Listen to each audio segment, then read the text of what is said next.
Every single person walking this earth carries within them an untapped reservoir of creative power, a magnificent force waiting to be awakened and channeled into extraordinary achievements that can transform not only their own lives but the entire world around them. Tyler Flewelling, a brilliant philosopher and visionary thinker of the 20th century, dedicated his life's work to understanding the profound depths of human creativity and personality, revealing truths that remain startlingly relevant and powerfully transformative for anyone seeking to unlock their fullest potential. His insights into the creative personality illuminate a path forward for every individual who has ever felt the stirring of something greater within themselves. That persistent whisper suggesting they were meant for more than mere existence, that their unique combination of talents, perspectives, and passions holds the key to contributions only they can make to humanity's ongoing story. Flewelling understood something fundamental that many of his contemporaries overlooked. He recognized that creativity isn't merely the province of artists, musicians, or writers alone, but rather represents the essential characteristic of what it means to be fully, vibrantly, magnificently human. Every person, regardless of their station in life, their educational background, or their current circumstances, possesses within themselves the seeds of creative genius waiting for the right conditions to flourish and bloom. This creative capacity isn't some rare gift bestowed upon a chosen few. It's the birthright of every human being, embedded in the very fabric of our consciousness, woven into the essential nature of who we are at our core. The tragedy isn't that most people lack creativity. The tragedy is that most people never discover the incredible creative power already residing within them, waiting patiently for recognition and cultivation. The philosopher approached personality not as a fixed entity, but as a dynamic, evolving expression of the creative spirit working through individual human consciousness. Your personality, according to Flewelling's profound understanding, isn't something you simply have or are stuck with. It's something you actively create and recreate with every choice you make, every thought you nurture, every action you take in the world. This perspective shifts everything because it means you're not trapped by your past, limited by your circumstances, or defined by others' expectations of who you should be. Instead, you stand at every moment as the creative author of your own becoming, the artist painting your life's masterpiece stroke by deliberate stroke, the composer orchestrating the symphony of your existence note by intentional note. Flewelling recognized that the creative personality emerges from a deep integration of thinking, feeling, and willing, a harmonious coordination of the intellectual, emotional, and volitional aspects of human nature. Too many people live fragmented lives, their thoughts pulling one direction while their emotions tug another, their actions reflecting neither their deepest values nor their highest aspirations.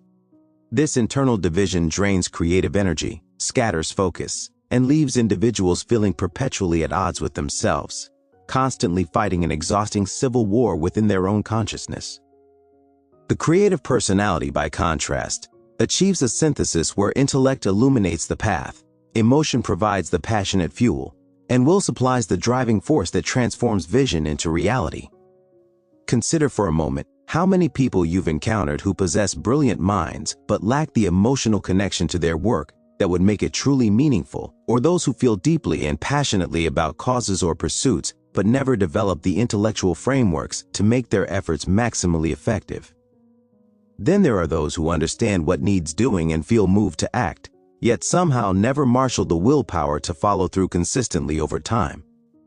Flewelling saw clearly that creative greatness requires the full orchestra of human capacities playing in concert, each section supporting and enhancing the others, creating a resonance far more powerful than any single instrument playing alone could ever achieve. The development of creative personality begins with self-awareness, with honest, courageous examination of who you currently are, not who you pretend to be, not who others assume you are, but who you actually are in the privacy of your own consciousness when all masks fall away and you stand naked before the mirror of truth. This self-knowledge isn't achieved through narcissistic self-absorption or endless navel-gazing, but through active engagement with life itself, through testing yourself against challenges, through relationships that reveal your character, through pursuits that expose both your strengths and your limitations. Every experience becomes a teacher when approached with the genuine desire to learn. Every failure becomes a stepping stone when viewed as feedback rather than final judgment. Every success becomes a foundation for further growth when met with gratitude rather than complacency. Flewelling emphasized that creative personality flourishes in the soil of purpose, that sense of meaningful direction that organizes scattered energies into focused power. Without purpose, people drift through life like leaves blown randomly by whatever winds happen to gust their way, accumulating years without accumulating significance, mistaking mere activity for actual achievement, confusing busyness with purposeful progress toward worthy goals. Purpose provides the magnetic north that orients the compass of your life, the framework that helps you distinguish essential activities from mere distractions, the criterion by which you evaluate opportunities that present themselves, deciding which deserve your precious limited time and which should be graciously declined. The question of purpose has paralyzed countless individuals who mistakenly believe they must discover some grand cosmic mission before they can begin living creatively. They wait for lightning bolts of clarity, for burning bushes that speak with unmistakable divine instructions, for circumstances to arrange themselves into obvious pathways forward. Meanwhile, life passes, opportunities vanish, and their creative potential remains dormant, waiting for permission that never arrives in the form they expect. Flewelling would urge such people to understand that purpose isn't usually discovered through passive waiting, but through active engagement, through trying things, through following genuine interests, through paying attention to what makes you come alive, through noticing where your unique abilities intersect with the world's deep needs. There's a beautiful story of a young woman who spent years paralyzed by indecision about her life's purpose, unable to commit to any path because she feared choosing wrongly, worried that any decision would close doors to other possibilities, terrified of looking back decades later with regret. She consumed books about finding your calling, attended workshops on discovering your passion, took personality assessments and aptitude tests, yet remained stuck in analysis paralysis while her peers moved forward with their lives. One day, an older mentor told her something that changed everything. Purpose isn't found, it's built, brick by brick, through consistent action in a direction that feels right now, through commitments honored even when feelings fade, through showing up day after day to do work that matters, trusting that the path reveals itself to those who walk it, rather than to those who endlessly deliberate about which path to choose. This young woman finally started moving, choosing not the perfect path but a good path, throwing herself into work that utilized her abilities and served others, staying with it even when doubts arose, deepening her skills through practice, expanding her impact through persistence. Years later, she looked back amazed at how a simple decision to stop waiting and start walking had led to a career of profound significance, touching thousands of lives, creating value she could never have imagined during those paralyzed years of anxious deliberation. The purpose she sought hadn't been hiding somewhere waiting for discovery. It had been created through the alchemy of commitment, action, and time, forged in the daily discipline of showing up and doing meaningful work. Flewelling understood that creative personality expresses itself through what he called personalism, the philosophy that recognizes persons as the supreme value in the universe, the ultimate reality through which all meaning flows and finds expression. This might sound abstract, but its practical implications transform how you approach everything in life. If persons truly are the supreme value, then every interaction you have carries profound significance. Every relationship becomes an opportunity for creative contribution. Every conversation potentially plants seeds that might grow into forests of positive change. You're not merely a cog in an impersonal machine, not just another replaceable unit in some vast mechanical system, but a unique center of creative consciousness whose thoughts, choices, and actions ripple outward in ways you'll never fully comprehend, influencing other persons, who influence still others, in an endless cascade of creative causation. This personalist perspective means that developing your creative personality isn't selfish. It's one of the most generous things you can do, because the more fully you realize your creative potential, the more powerfully you can serve others, contribute to your communities, and participate in the ongoing creative advance of human civilization. The world desperately needs what you have to offer, those specific gifts that only you possess in your particular combination, that unique perspective that only your exact life experiences could generate, that distinctive contribution that will remain forever absent from the universe if you fail to step into your creative power and share what only you can share. The development of creative personality requires what Flewelling called creative idealism, the audacious willingness to envision possibilities that don't yet exist and then work persistently to bring them into reality. Every worthwhile achievement in human history began as a thought in someone's mind, an idea that seemed impossible to everyone except the visionary who held it. The Wright brothers imagined human flight before anyone had demonstrated its possibility, enduring ridicule and repeated failures before that historic moment at Kitty Hawk when imagination became reality. Martin Luther King Jr. dreamed of an America where people would be judged by the content of their character rather than the color of their skin, maintaining that creative vision even in the face of vicious opposition, eventually helping to transform his nation's consciousness and laws. Marie Curie envisioned a world where women could contribute to science at the highest levels, persisting through discrimination and hardship to become the first person to win Nobel Prizes in 2 different sciences, opening doors for countless women who followed. These weren't people born with advantages that guaranteed their success. They were people who developed their creative personalities through disciplined commitment to ideals larger than themselves, through willingness to persist when others quit, through courage to stand alone when necessary, through faith that their visions possess validity even when current circumstances provided no evidence to support that faith. You possess that same potential, that same access to creative idealism, that same capacity to envision better possibilities and then dedicate yourself to manifesting them in the world. The only question is whether you'll exercise that capacity or let it atrophy through neglect and disuse. Flewelling recognized that creative personality develops through what might be called creative tension, the productive discomfort that arises from the gap between current reality and envisioned possibility. Most people seek to eliminate all tension from their lives, pursuing comfort as if it were the highest good, arranging their days to minimize challenge and maximize ease. But this comfort seeking actually stunts creative development because growth occurs at the edges of your current capacity. In those stretching moments when you're attempting something you're not quite sure you can do, engaging challenges that demand more than your habitual responses can provide, stepping into situations that require you to expand beyond your comfortable patterns.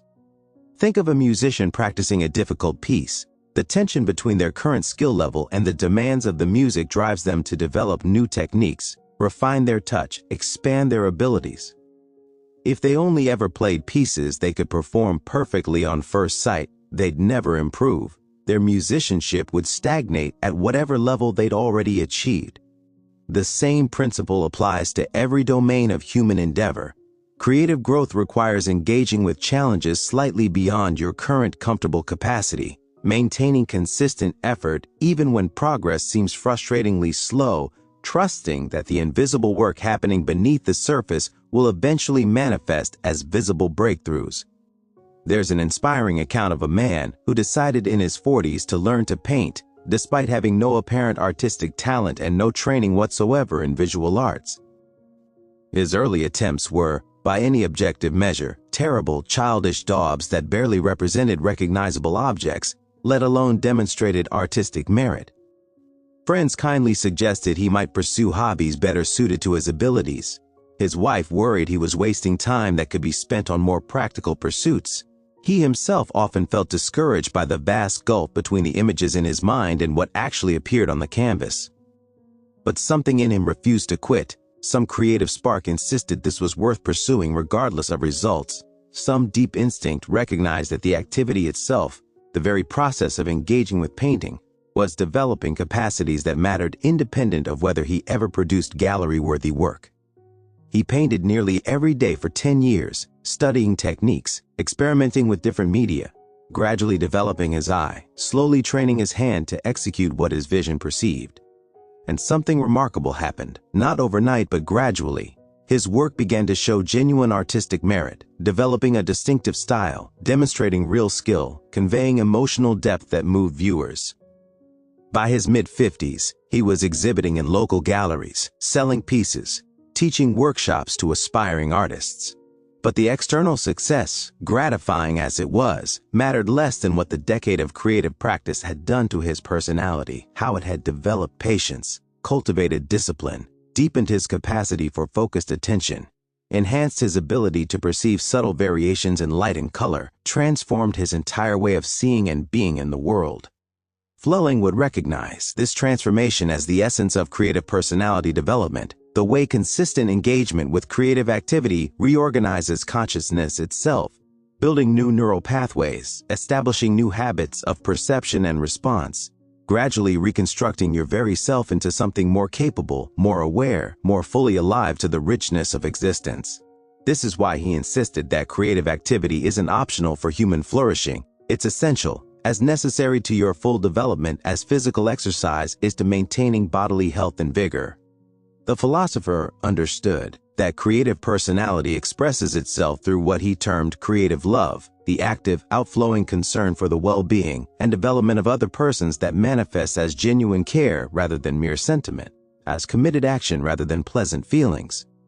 Our culture has largely reduced love to emotion, to butterflies in the stomach or warm fuzzy feelings, but Flewelling recognized authentic love as fundamentally creative, as the power that sees potential in others even when they can't see it in themselves, that calls forth excellence through patient encouragement, that creates space for others to develop their own creative capacities, that gives generously without requiring immediate return, that invests in long-term flourishing rather than short-term gratification.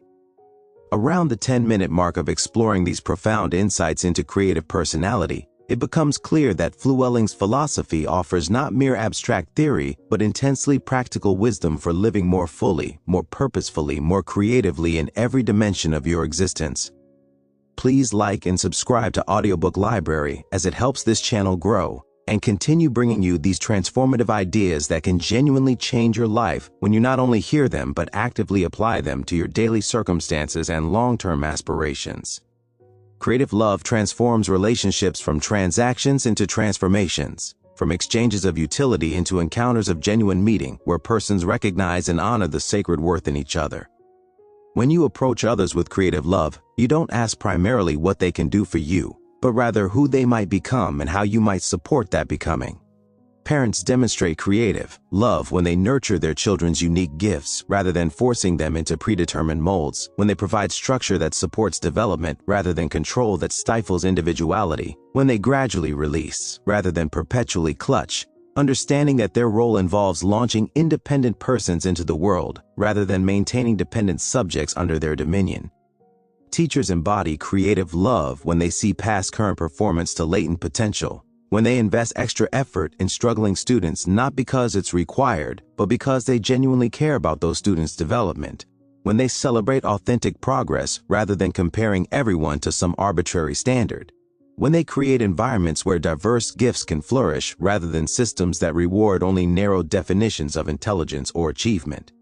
Managers express creative love when they develop their team members' capabilities rather than merely extracting their labor, when they create opportunities for growth, when they give credit generously and accept responsibility willingly, when they understand that their success is measured not by their personal achievements but by how many others they help achieve their potential.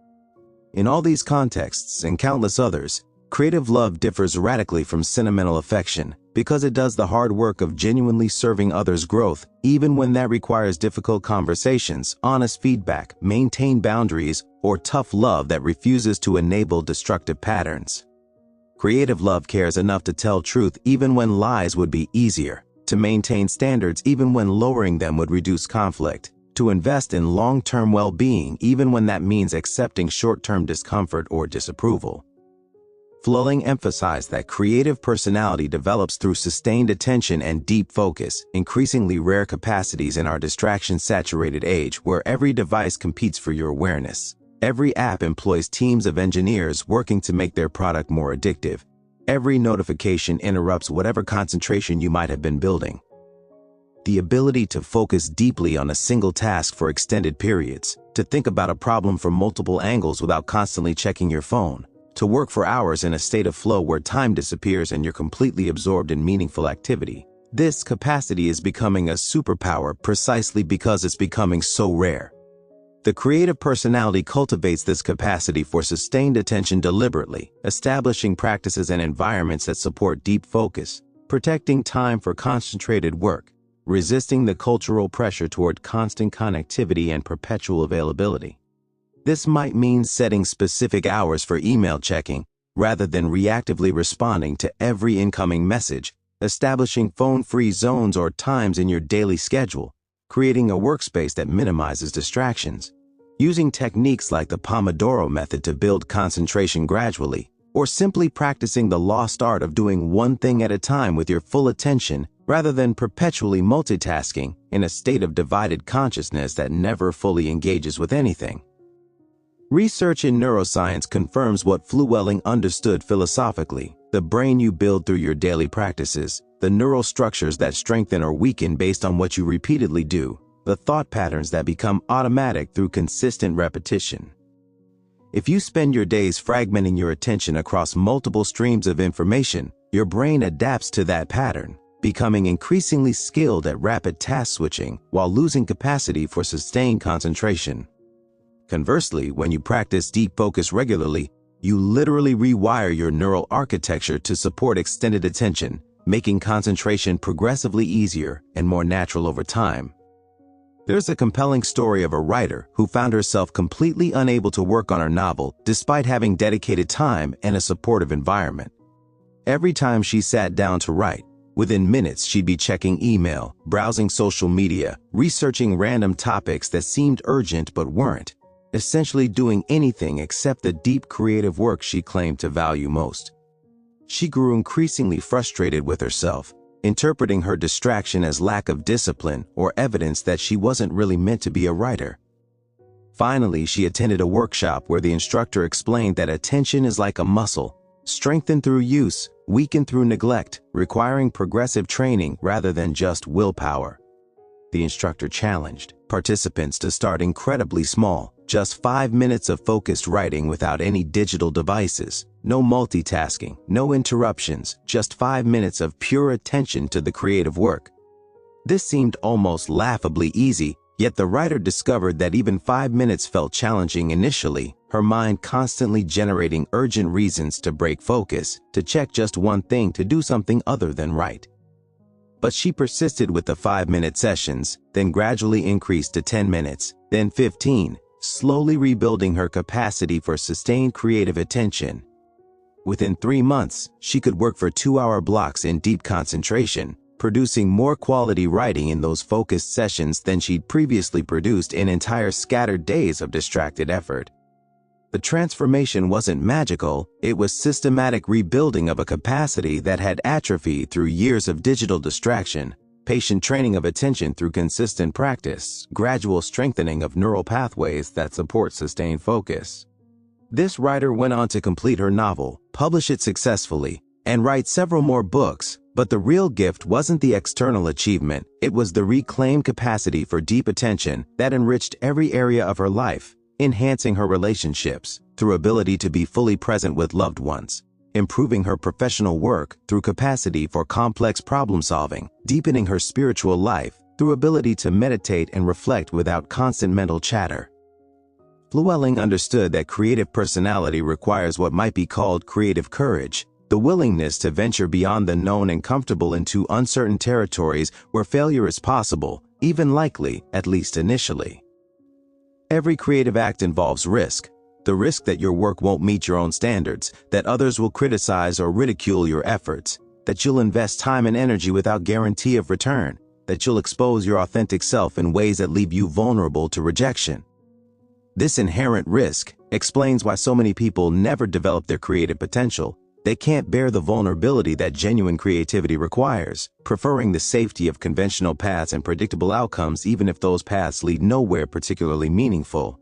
But here's the paradox that Flewelling recognized. The safety seeking that avoids creative risk actually leads to a different, deeper kind of danger. The danger of reaching life's end having never really lived, having never discovered what you might have become or contributed, having played it safe only to discover too late that the greatest risk was not risking enough. The deathbed regrets that researchers consistently document rarely involve things people tried that failed. They involve things people never tried at all, opportunities never taken, dreams never pursued, potential never tested against reality. That haunting question of what might have been if only they'd found the courage to try. Creative courage doesn't mean absence of fear, it means action despite fear. Forward movement even when your hands shake and your voice quivers. Commitment to what matters regardless of whether you feel confident about the outcome. Consider the countless artists who experience anxiety before performances, even after decades of experience. The writers who feel vulnerable every time they publish work. The entrepreneurs who experience butterflies before every major pitch or product launch. The fear doesn't vanish with experience. What changes is your relationship to the fear, your willingness to feel it fully while still doing what needs doing, your understanding that courage isn't fearlessness but rather fear transformed into fuel for action.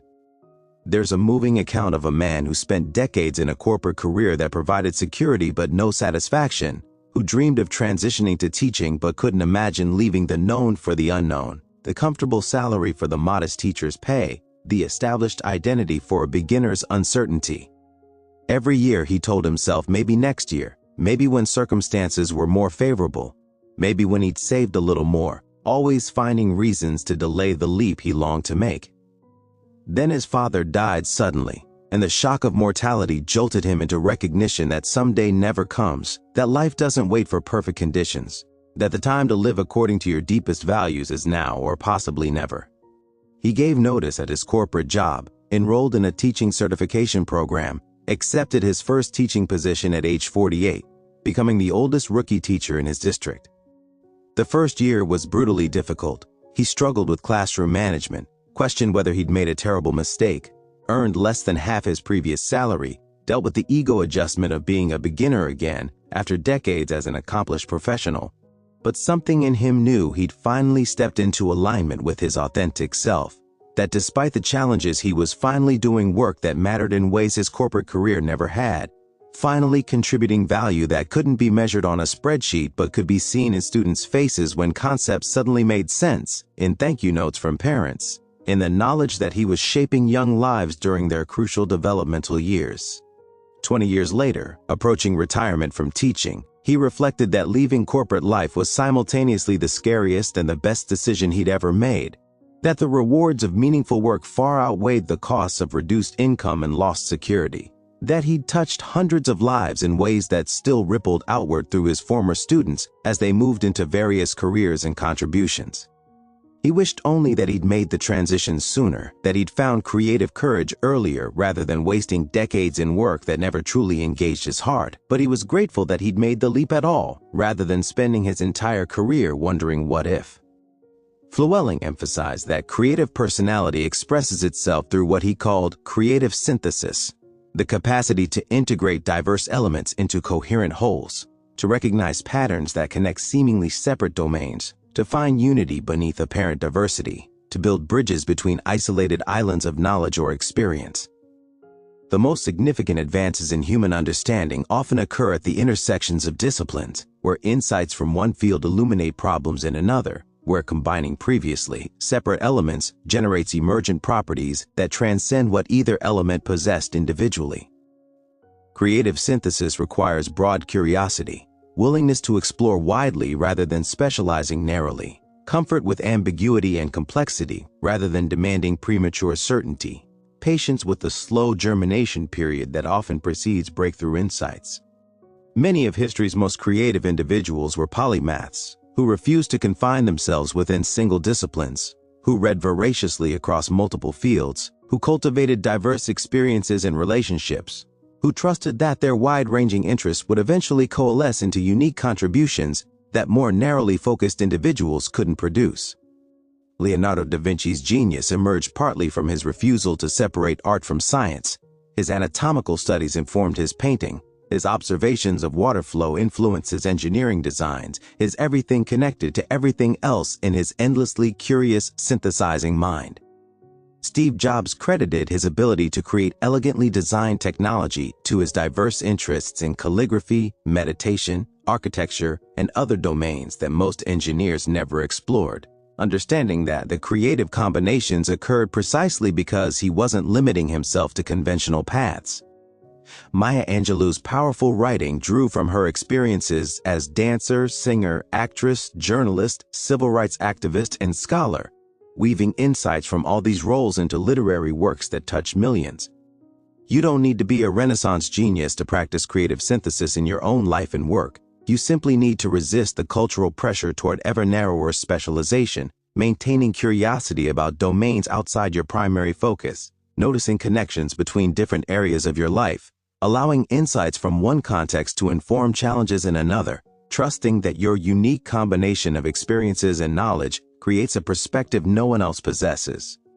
The specific synthesis you can achieve, the particular patterns you can recognize, the distinctive connections you can draw, these emerge from your specific constellation of interests, experiences, and attentions that differ from everyone else's configuration. As we approach the conclusion of this exploration of creative personality, the wisdom Flewelling offers grows even more urgent and relevant for our particular historical moment. We live in times of unprecedented change, times when old certainties crumble, when familiar institutions prove inadequate to emerging challenges, when the future seems radically uncertain and potentially threatening. These are precisely the times that demand creative personality most urgently. Times when humanity needs individuals willing to think originally rather than conventionally, to act courageously rather than cautiously, to imagine possibilities rather than merely preserve the familiar. Flewelling would tell you that the chaos and uncertainty of our age isn't cause for despair, but invitation to creativity, opportunity for those willing to develop their creative personalities to make contributions of historic significance. The problems facing humanity, climate change, technological disruption, political polarization, economic inequality, these won't be solved by repeating old approaches or relying on established systems. They demand creative synthesis of new solutions, creative courage to implement unprecedented approaches, creative love to ensure those solutions serve all persons rather than privileged few, creative idealism to maintain vision of better possibilities even when current circumstances seem discouraging. Your creative personality matters not just for your individual flourishing, though it certainly serves that purpose, but for the collective future of humanity itself. The specific gifts you possess, the unique perspective you bring, the particular synthesis only you can achieve, these aren't mere personal potentials but essential contributions to humanity's ongoing creative advance. When you fail to develop your creative personality, when you settle for conventional paths and comfortable conformity, when you let your unique gifts remain dormant through fear or laziness or distraction, you don't just diminish your own life, you deprive the world of contributions it desperately needs and will never receive from any other source. This isn't meant to burden you with crushing responsibility, but to illuminate the magnificent significance of your life, to reveal that you matter far more than you probably recognize, to demonstrate that your daily choices about how to develop your capacities and deploy your energies carry implications far beyond your immediate circumstances. Every time you choose courage over comfort, creativity over convention, growth over stagnation, you're not just improving your own life, you're participating in the creative evolution of consciousness itself, contributing to humanity's gradual awakening to higher possibilities, adding your unique note to the grand symphony of human becoming. Flewelling's vision of creative personality calls you to nothing less than the fullest possible realization of your potential as a person, the complete development of your intellectual, emotional, volitional, spiritual, and creative capacities, the integration of all these aspects into a harmonious whole that can then flow outward in service to others and contribution to the world. This isn't achieved through one dramatic decision, but through thousands of small choices, daily disciplines, consistent practices, maintained commitments, patient persistence over years and decades. The path begins wherever you currently are, not where you wish you were or think you should be, but exactly where you stand right now with whatever capacities you currently possess and whatever limitations you currently face. Creative personality development doesn't require ideal circumstances, extraordinary advantages, or perfect conditions. It requires only willingness to begin, commitment to continue, and faith that the process itself will gradually transform you into someone capable of contributions you can't currently imagine. Perhaps you begin by dedicating 30 minutes daily to developing a skill that genuinely interests you, practicing consistently regardless of whether you ever achieve professional mastery, trusting that the disciplined practice itself builds capacities that will serve you in unexpected ways. Perhaps you start by identifying one area where you've been playing it safe and taking a small risk that moves you toward authentic expression, speaking truth you've been suppressing, pursuing an opportunity you've been avoiding, ending a relationship that drains rather than energizes your creative spirit. Perhaps you commit to reading widely outside your normal patterns, exposing yourself to ideas and perspectives different from your comfortable assumptions, building the raw material for creative synthesis. Perhaps you establish a regular practice of solitude and reflection, creating space for the deep thinking that our distraction-saturated culture makes increasingly difficult but increasingly valuable. Perhaps you seek out relationships with people who call forth your excellence rather than reinforce your limitations, who challenge you to grow rather than comfort you in stagnation, who see and support your creative potential. Whatever specific practices you choose, the essential movement is toward greater integration, fuller expression, deeper engagement, more authentic living according to your highest values and truest nature. The creative personality Flewelling describes isn't some distant ideal achievable only by extraordinary individuals. It's the birthright of every person willing to undertake the journey of conscious development, the natural flowering of human potential when given proper attention and favorable conditions. The obstacles you'll encounter on this path are real and shouldn't be minimized. There will be periods of doubt when you question whether your efforts matter, moments of discouragement when progress seems impossibly slow, temptations to abandon your creative pursuits for easier paths, criticisms from those who don't understand your vision or feel threatened by your growth. But Flewelling would remind you that these obstacles themselves become part of your creative development, that overcoming resistance builds strength, that persisting through doubt deepens commitment, that maintaining vision despite setbacks proves and purifies your dedication. Every person who has achieved anything worthwhile has faced similar challenges, has experienced similar doubts, has weathered similar criticisms, has persisted through similar discouragements. The difference between those who ultimately realize their creative potential and those who don't isn't absence of obstacles, but response to obstacles. Not immunity to doubt, but action despite doubt. Not lack of fear, but courage in the face of fear. Not perfect conditions, but commitment regardless of conditions. The story of creative personality development is ultimately the story of becoming who you truly are beneath the layers of conditioning, expectation, and protective mass you've accumulated over the years. It's the story of stripping away what's false to reveal what's authentic, of releasing what's borrowed to discover what's genuinely yours, of letting go of who you thought you should be to embrace who you actually are. This process can be uncomfortable, even painful, because it requires confronting illusions you've cherished, releasing identities you've defended, admitting truths you've avoided. But there's tremendous liberation in this authentic living, profound relief in finally dropping the exhausting pretense and showing up as yourself, deep satisfaction in aligning your outer life with your inner truth, genuine joy in expressing your creativity according to your unique design rather than someone else's template. The energy you've been spending on maintaining false fronts becomes available for creative contribution. The attention you've been giving to defending against criticism can redirect to producing valuable work. The concern about others' opinions diminishes as your own sense of purpose strengthens.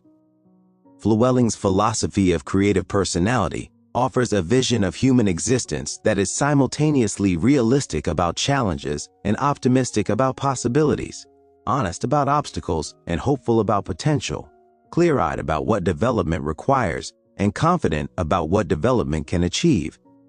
It refuses both the naive optimism that ignores real difficulties and the cynical pessimism that denies real possibilities, instead maintaining that creative advance is genuinely available to anyone willing to pay the price in disciplined effort, sustained commitment, and patient persistence.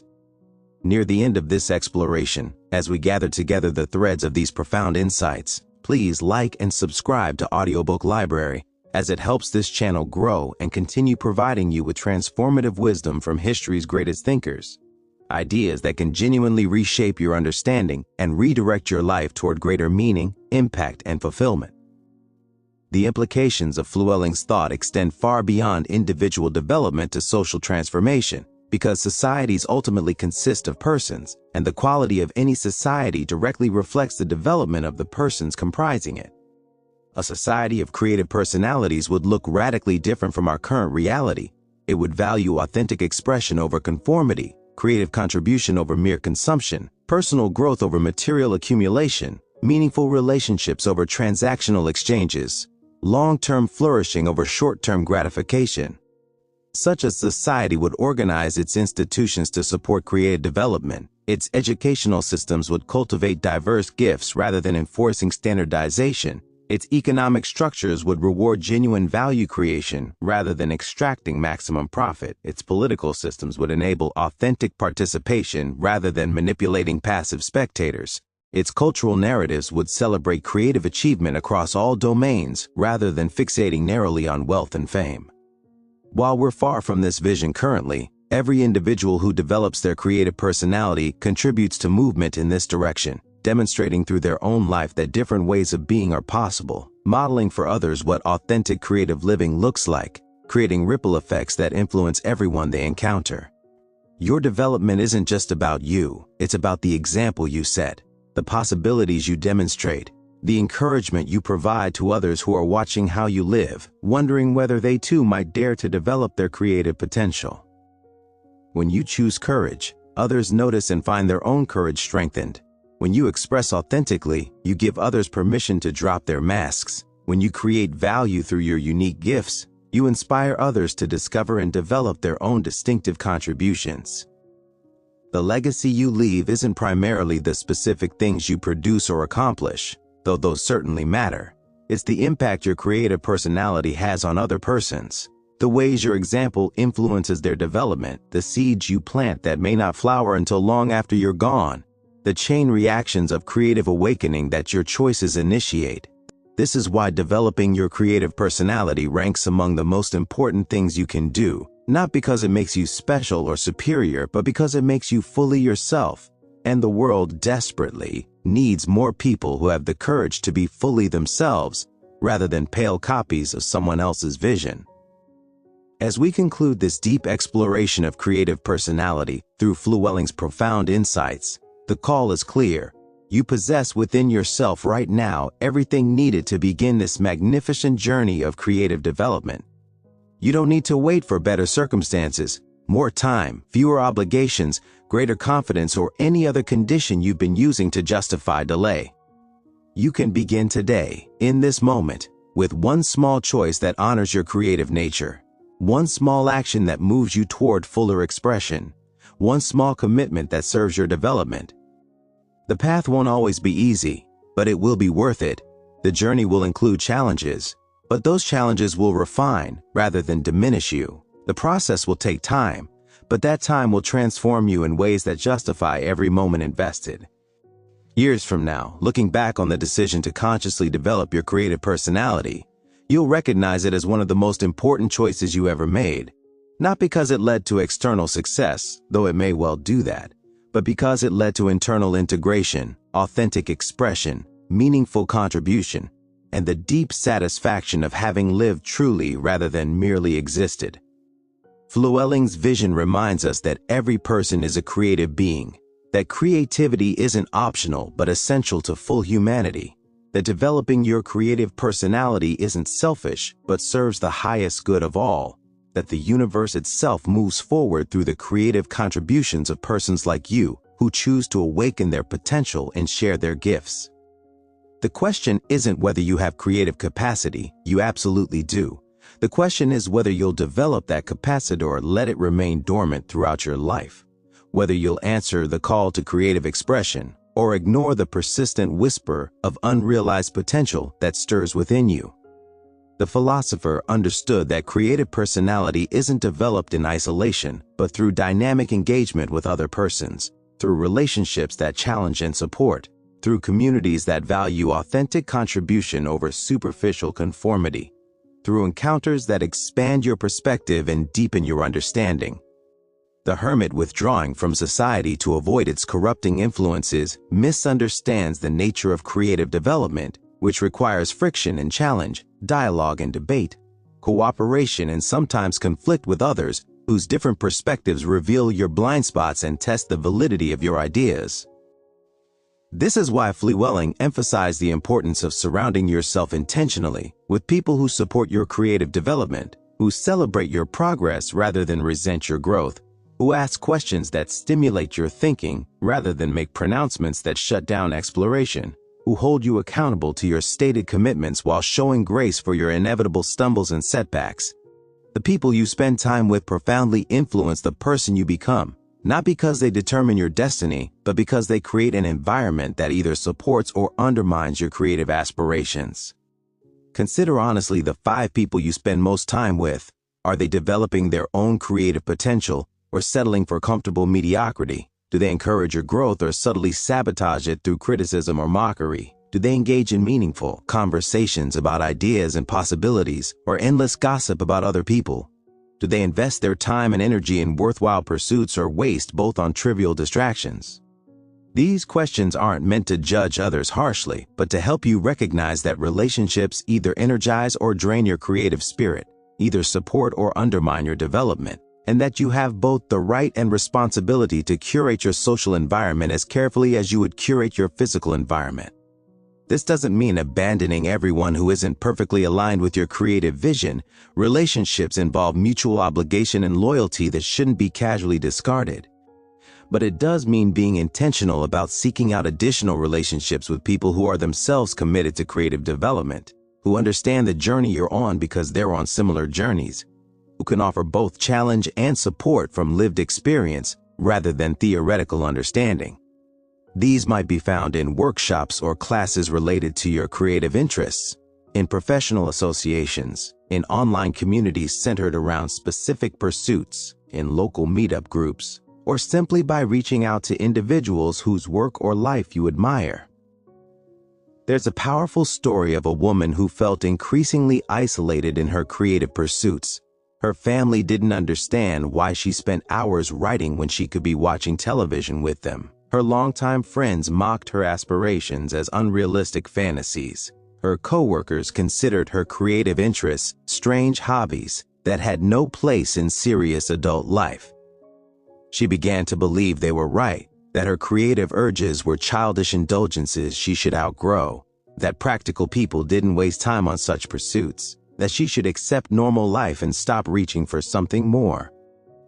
But before she completely abandoned her creative work, she attended a local writing workshop, not because she expected much, but because she'd already paid for it and figured she might as well use the ticket. That evening changed her trajectory. She met other people who took writing seriously, who shared their struggles and breakthroughs, who understood the compulsion to create that her family and friends couldn't comprehend, who validated through their existence that creative pursuit wasn't childish but profoundly meaningful. She left that workshop feeling seen and understood for the first time in years, finally recognizing that the problem wasn't her creative aspirations but her isolated pursuit of them. She joined a weekly writing group, established friendships with other writers, attended conferences and readings, gradually building a network of relationships that supported rather than undermined her creative development. Her family and old friends remained important to her, but she no longer expected from them the understanding and support that only fellow creators could provide. This shift in her relational ecology transformed everything. Within 2 years, she'd completed the novel she'd been struggling with for 5, found an agent, secured a publishing deal, and launched a writing career that brought both personal fulfillment and professional success. But more importantly, she'd found her people, created community around shared values, established relationships that would sustain and enrich her creative life for decades to come. Flewelling recognized that creative personality expresses itself through what might be called creative discipline, the establishment of regular practices and consistent habits that support rather than constrain creative expression. Many people mistakenly believe that discipline and creativity oppose each other, that true creativity requires complete freedom from structure, that schedules and routines kill spontaneity and inspiration. But this romantic notion of creativity misunderstands how creative work actually happens. The most consistently creative individuals throughout history have been highly disciplined, establishing regular work habits, maintaining daily practices, creating structures that support rather than suppress their creative output. The novelist who writes only when inspiration strikes produces far less quality work than the novelist who writes every morning regardless of inspiration, trusting that the act of showing up and working invites the muse rather than waiting for the muse before beginning work. The painter who maintains a studio practice, working certain hours each day whether feeling particularly inspired or not, develops skills and produces bodies of work that the painter waiting for perfect inspiration never achieves. The entrepreneur who establishes systems and processes for evaluating opportunities, making decisions, and implementing plans builds successful ventures, while the entrepreneur who operates by pure instinct and impulse typically struggles. Creative discipline isn't about forcing yourself through joyless drudgery or suppressing authentic inspiration. It's about creating conditions where creativity can flourish, establishing frameworks that channel creative energy effectively, rather than letting it dissipate in all directions, building habits that accumulate into significant achievement over time. The discipline comes in showing up consistently, in protecting time for creative work, in resisting distractions and temptations that would divert you from what matters most, in maintaining commitment even when motivation wanes or progress seems frustratingly slow. Think of creative discipline as similar to physical training. The athlete doesn't wait until they feel like exercising before going to the gym. They establish a training schedule and follow it regardless of momentary feelings, understanding that consistent practice over time builds the strength and skill that enables peak performance when it matters most. Similarly, creative discipline involves regular practice of your creative work, steady development of your skills, accumulated hours of engaged attention that gradually transform amateur efforts into accomplished achievement. There's an instructive account of a composer who struggled for years with inconsistent creative output, sometimes producing brilliant work during intense bursts of inspiration, then going months without composing anything at all during dry periods when inspiration vanished.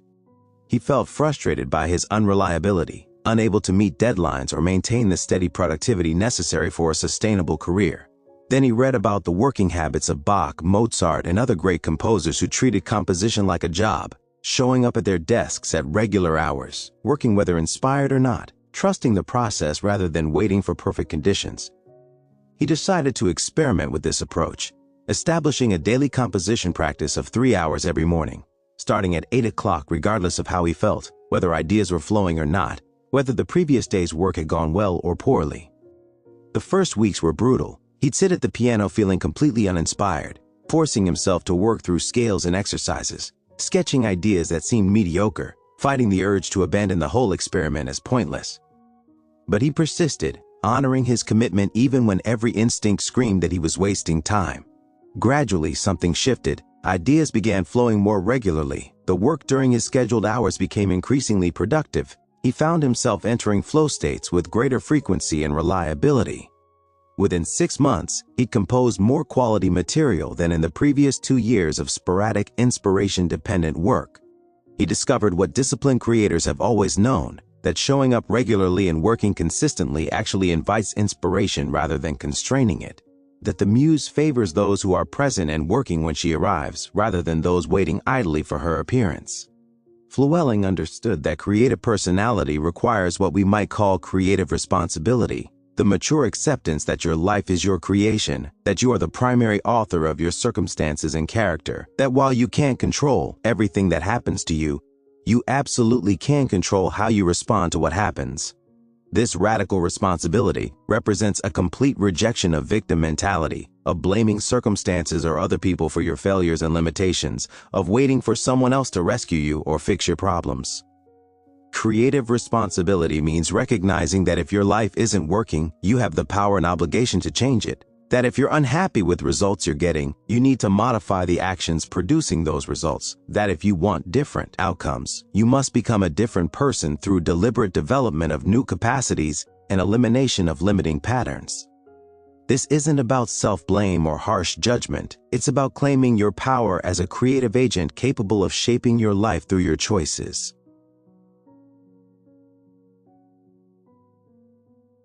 Most people oscillate between two equally unhelpful extremes, either taking too much responsibility and torturing themselves over things genuinely beyond their control, or taking too little responsibility and blaming external factors for problems they could address through different choices.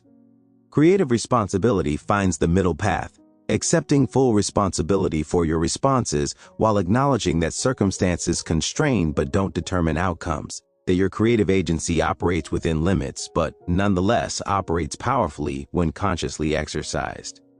Consider two people facing similar adversity. Perhaps both lose their jobs during an economic downturn. One person takes creative responsibility. They acknowledge the disappointment and difficulty while immediately shifting into active problem-solving mode. updating their resume, networking actively, acquiring new skills if necessary, perhaps even viewing the forced change as opportunity to pursue work more aligned with their authentic interests and values. The other person adopts victim mentality. They focus on how unfair their termination was, how the economy is rigged, how they'll never find anything as good as what they lost, essentially abdicating responsibility and waiting passively for circumstances to improve. 6 months later, the person who took creative responsibility has likely landed new employment, possibly in a better situation than before, and has grown through the challenge, developing new capabilities and expanded confidence in their ability to handle adversity. The person who adopted victim mentality likely remains unemployed or underemployed, still complaining about unfairness, still waiting for external salvation that never arrives, having learned nothing except that life is hard and they're powerless, which becomes a self-fulfilling prophecy. The same pattern plays out across every domain of life. Relationships that disappoint can be blamed on impossible partners or used as opportunities to examine your own patterns and grow in emotional maturity. Health challenges can be viewed as unfair afflictions or as wake-up calls to change lifestyle habits. Creative failures can be taken as evidence you lack talent or as feedback about what needs improving. In every case, creative responsibility chooses the interpretation that empowers rather than paralyzes, that opens possibilities rather than closes them, that treats obstacles as opportunities for development rather than as excuses for giving up. Flewelling would emphasize that creative personality manifests through creative service, through dedication to causes larger than personal comfort or individual advancement, through contributions that genuinely improve the lives of others and advance the common good. The fully developed creative personality transcends narrow self-interest not through self-denial or sacrifice, but through expansion of identity to include wider circles of concern, through recognition that your well-being is intimately connected to the well-being of others, through understanding that the highest fulfillment comes not from what you get, but from what you give. This creative service doesn't require grand gestures or dramatic sacrifices. It manifests in everyday choices to be helpful rather than indifferent, generous rather than stingy, constructive rather than destructive in your interactions with others. The teacher who stays late to help a struggling student, the manager who mentors a junior employee, the neighbor who checks on elderly residents, the parent who patiently listens to their child's concerns, the friend who shows up during difficult times. All these small acts of creative service weave the fabric of genuine community and human connection that makes life meaningful. But creative service also expresses itself in larger commitments, in choosing careers that contribute value to society rather than merely extracting maximum income, in volunteering time and talents for causes you care about, in using your creative gifts to address problems facing your community or the wider world, in speaking truth that needs speaking even when silence would be safer, in standing for principles that matter even when standing costs something.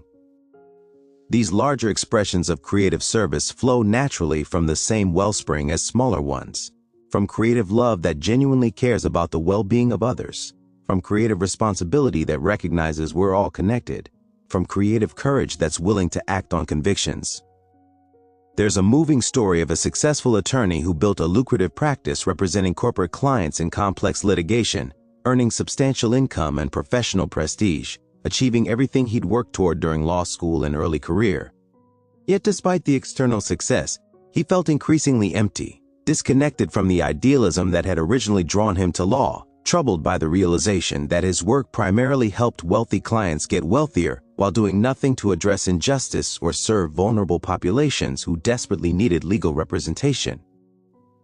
For years, he ignored this growing discontent, telling himself he'd earned his success, that he deserved the comfortable lifestyle his income provided, that he could always do pro bono work on the side if he really wanted to help. But the dissatisfaction persisted and deepened. He recognized that the occasional pro bono case didn't address his fundamental misalignment, that he was spending the majority of his time and energy on work that didn't reflect his deepest values or utilize his gifts for purposes he considered truly worthwhile. Finally, after much soul-searching and difficult conversations with his family about the financial implications, he made a radical change. He left his lucrative practice to work for a nonprofit legal aid organization serving low-income clients. His income dropped by more than half, His professional prestige diminished in conventional terms. His former colleagues thought he'd lost his mind, throwing away a brilliant career for what they viewed as misguided idealism. But something fundamental shifted in him. He felt aligned with his authentic values. For the first time in years, he went to work energized rather than dreading another day. He helped people who genuinely needed his expertise rather than those who could easily afford any number of attorneys. 20 years later, approaching retirement, he reflected that leaving corporate practice was the best decision of his professional life, that the reduced income and prestige mattered far less than the deep satisfaction of meaningful service, that helping hundreds of vulnerable clients access justice had given his career significance it never had when he was simply enriching himself and wealthy corporations. His marriage actually improved despite the financial strain because his wife saw him happy and fulfilled rather than successful but miserable. His children learned from his example that integrity and service matter more than money and status. He built relationships with colleagues who shared his values rather than merely his ambition. This attorney's story illustrates what Flewelling understood, that creative service doesn't diminish the person serving, but actually fulfills and completes them. That we're designed for contribution, not just consumption. That our deepest satisfaction comes from using our gifts to benefit others, not just ourselves. This isn't romantic idealism, but pragmatic wisdom confirmed by research showing that people who serve others report greater life satisfaction than those focused primarily on personal advancement. That generous individuals tend to be happier than selfish ones. That meaning comes from contribution to purposes larger than individual concerns. As Flewelling's insights illuminate the path of creative personality development, certain practices emerge as particularly valuable for anyone committed to this journey. First among these is regular reflection, creating time and space to examine your life honestly, to consider whether your daily choices align with your stated values, to notice patterns that support or undermine your development, to celebrate progress and identify areas needing attention. This might take the form of journaling, meditation, long walks in nature, or simply quiet time away from digital distractions where deeper thinking becomes possible. Second is continuous learning, maintaining intellectual vitality through reading, taking classes, engaging with ideas that challenge your assumptions, exposing yourself to perspectives different from your comfortable positions. Creative personality requires a growing edge, and that edge dulls without regular sharpening through engagement with new information, different viewpoints, challenging concepts that force you to think rather than simply reinforcing what you already believe. Third is creative practice, regular engagement with some form of creative work, whether or not you ever intend to make it your career or share it publicly. This might be writing, painting, music, gardening, cooking, woodworking, photography, or any other activity that requires you to bring something new into existence through your creative agency. The specific form matters less than the consistent practice, which develops creative capacities that transfer to other domains of life. Fourth is purposeful relationship, consciously cultivating connections with people who support your creative development while also contributing to theirs. Engaging in conversations that go beyond superficial pleasantries to explore questions that matter. Building community around shared values and mutual encouragement. These relationships provide both accountability and inspiration, helping you maintain commitment during difficult periods while celebrating breakthroughs and achievements. Fifth is embodied practice, recognition that creative personality requires not just mental and spiritual development but also physical well-being, that your body profoundly affects your consciousness and creative capacity. That practices like exercise, proper nutrition, adequate sleep, and stress management aren't optional luxuries but essential foundations for sustained creative work. The creative personality inhabits a body, and the condition of that body either supports or undermines creative expression. Sixth is regular risk-taking, deliberately pushing beyond comfortable boundaries, trying things you're not sure you can do, exposing yourself to possible failure, stretching your capacities through challenges slightly beyond your current level. This doesn't mean reckless behavior, but calculated risks in service of growth, the willingness to look foolish while learning something new, to be a beginner again even after achieving mastery in other areas, to maintain the growth mindset that sees abilities as developable rather than fixed. Seventh is contribution and service, regularly asking how your unique gifts can serve others and the wider world, seeking opportunities to be helpful, generous with your time, talents, and resources in ways that genuinely make a difference in others' lives. This service orientation prevents creative development from becoming narcissistic self-absorption and connects your personal growth to larger purposes that provide motivation beyond merely personal benefits. These practices work synergistically, each supporting and enhancing the others, creating a lifestyle oriented toward creative personality development. They don't require complete life upheaval or ideal circumstances. They can be integrated into even the busiest schedule when you recognize their importance and commit to honoring that commitment with concrete actions. Flewelling's vision of creative personality ultimately rests on a profound faith in human potential, on the conviction that every person possesses within themselves capacities far beyond what they currently manifest, that limitations we accept as permanent are often simply boundaries we haven't yet pushed beyond, that the human spirit possesses resilience and creativity adequate to any challenge when properly developed and directed. This isn't naive optimism ignoring real constraints and genuine limitations. It's hard-won wisdom recognizing that humans repeatedly accomplish what previously seemed impossible when they commit fully to worthy goals. Consider the countless examples throughout history of people who transcended apparently insurmountable obstacles through creative persistence, who achieved breakthroughs everyone said were impossible, who realized potential no one, including themselves, initially recognized. The man born into slavery who became an influential advisor to presidents, the woman denied formal education who taught herself and became a renowned scientist, the refugee who arrived with nothing and built a successful enterprise, the person who overcame severe disability to compete at the highest levels of sport or achievement. These stories aren't mere inspirational anomalies, but demonstrations of the creative potential residing in every human being. Your specific obstacles differ from theirs. Your particular gifts take different forms. Your unique challenges require different strategies, but the fundamental capacity for creative transcendence of limitation remains constant across all human experience.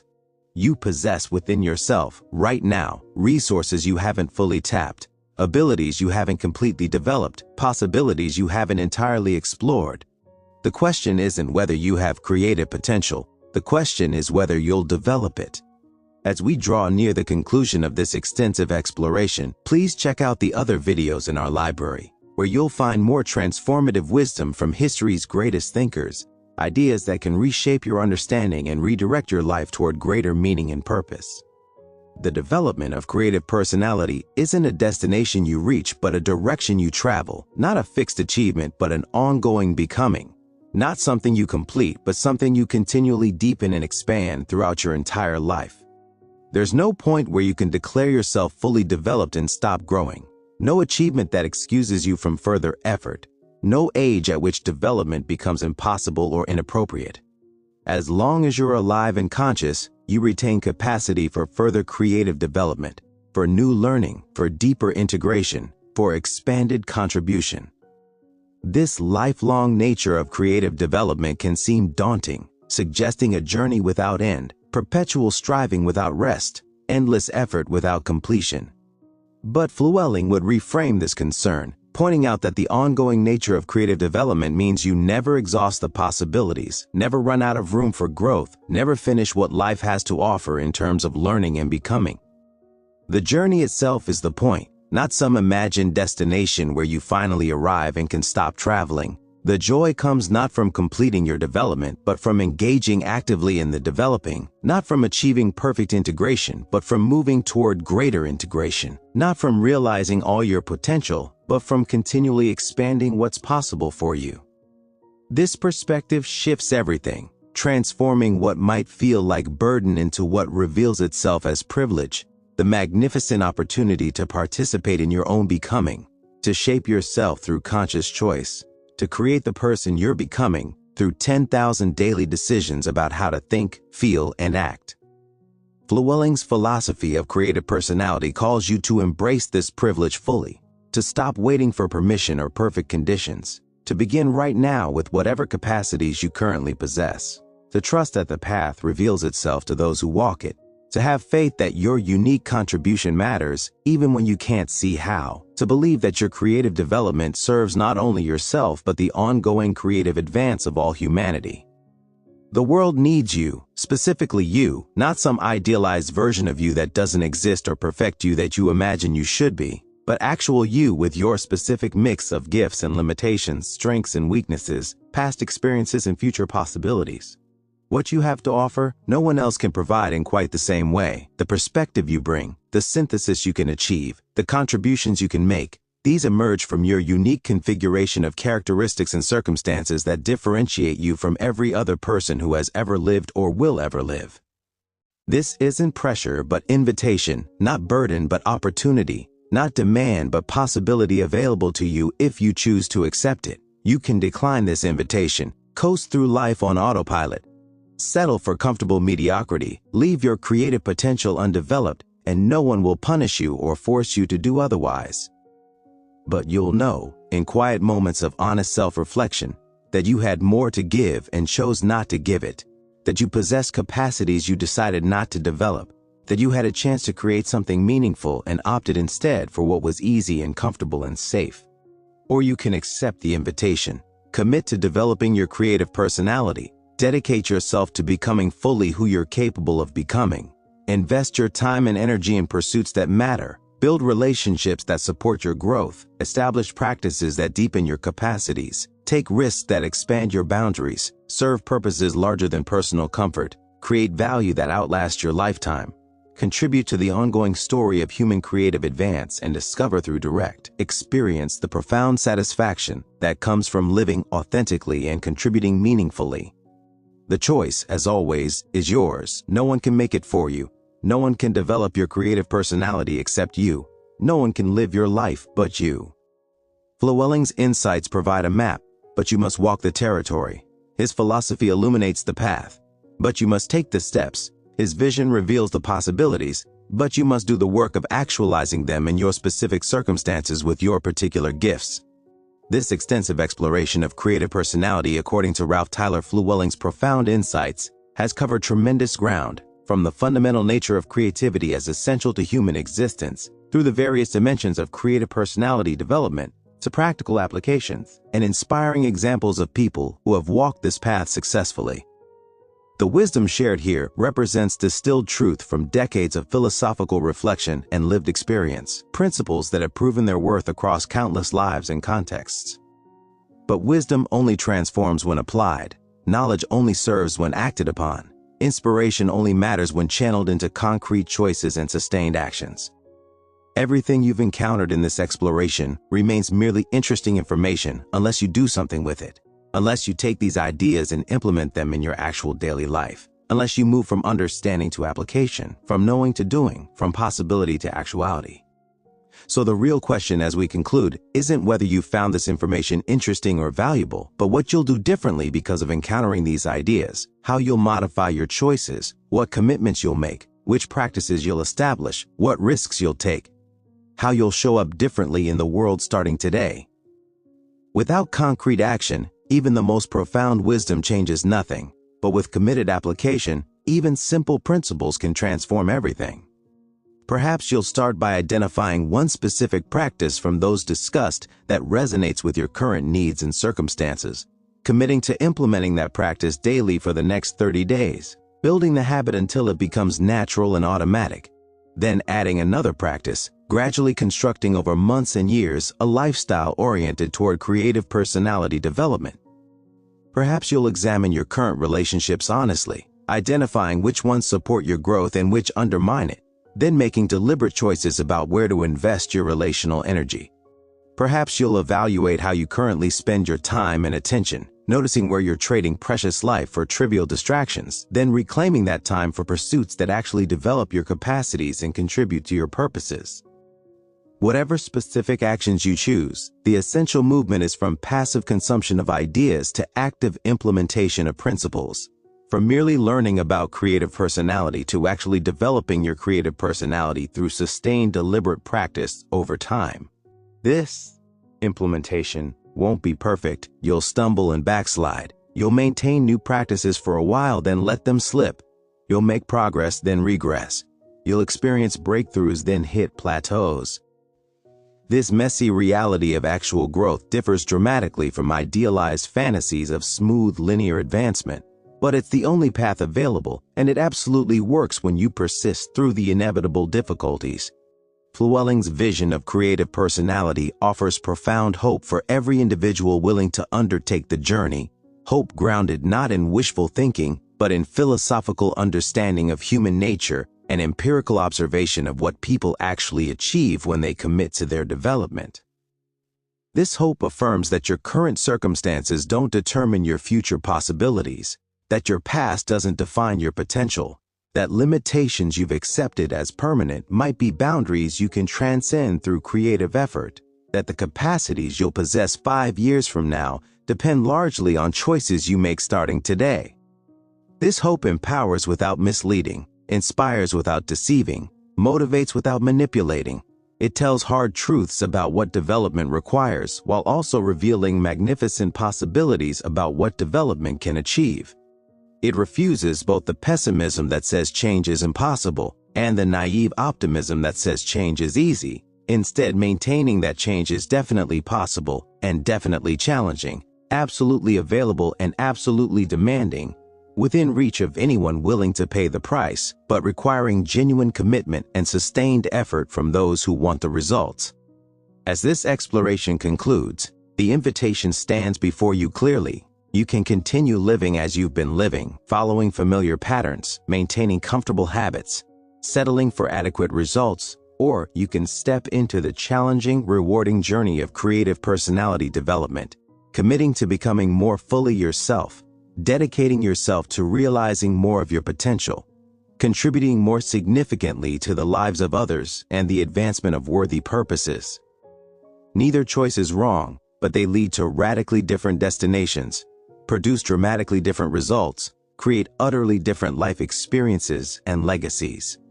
The wisdom of Tyler Flewelling illuminates what's possible when human beings commit to developing their creative capacities, integrating their intellectual, emotional, and volitional dimensions, aligning their lives with purposes larger than mere personal comfort, cultivating relationships that support mutual growth, establishing practices that deepen their abilities, taking risks that expand their boundaries, serving others through creative love, maintaining hope despite setbacks, persisting through difficulties, trusting the process even when progress seems frustratingly slow, believing in possibilities even when current circumstances suggest impossibility. This vision of creative personality development has inspired countless individuals across generations to reach higher, try harder, persist longer, contribute more significantly than they would have otherwise. It can do the same for you if you let it, if you take these ideas seriously, if you commit to implementing the principles, if you persist despite obstacles, if you maintain your vision despite discouragement, if you keep showing up day after day to do the work that gradually transforms who you are and what you're capable of achieving and contributing. The choice is yours, the invitation is extended, the path is illuminated, the wisdom is shared, the possibilities are revealed. What happens next depends entirely on what you decide and then what you do with that decision, whether this remains merely interesting information you encountered or becomes transformative wisdom you applied, whether these ideas inspire temporary enthusiasm or catalyze lasting change, whether this exploration ends with this conclusion or continues in your life as you implement the principles and develop your creative personality over years and decades of committed practice. May you find the courage to begin, the persistence to continue, the wisdom to learn from both successes and failures, the humility to ask for help when needed, the confidence to trust your unique gifts, the generosity to share what you discover, the gratitude to appreciate the journey, and the vision to see in your creative development not just personal benefit, but contribution to the ongoing creative advance of all humanity. Please check our videos library for more transformative content that can support your ongoing journey of growth and development, helping you continue learning, expanding, and contributing throughout your life.